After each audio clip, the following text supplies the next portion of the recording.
Rising sea levels and more intense storms will severely impact coastal areas as the Earth becomes warmer, scientists say. And according to a new UN report, women who have to feed their families will face special challenges and must help shape the response to climate change. How can poor communities adapt?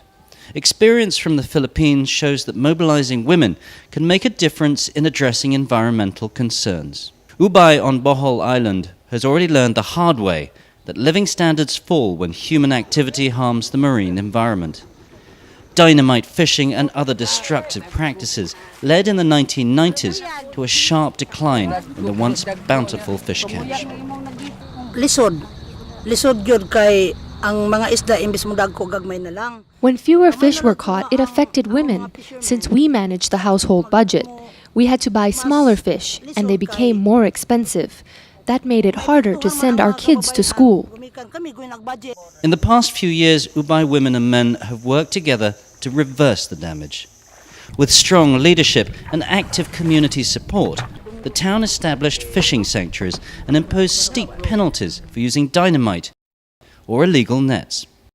Mangrove swamps, once plundered for firewood, are being replanted, restoring the habitat where fish reproduce and offering greater protection against storms. The fish won't go near the shore if there are no mangroves. That's where they lay their eggs. When the mangroves were cut, we didn't catch many fish. But now that they are guarded and allowed to grow, our catch has increased.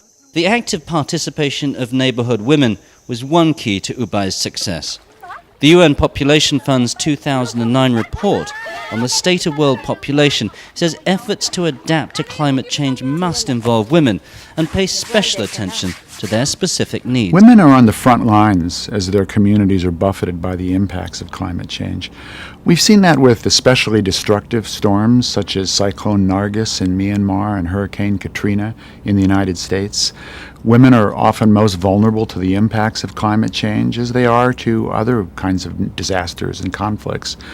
Women also bring their own perspectives to society's efforts to reduce emissions and to adapt to climate change, and we need those perspectives.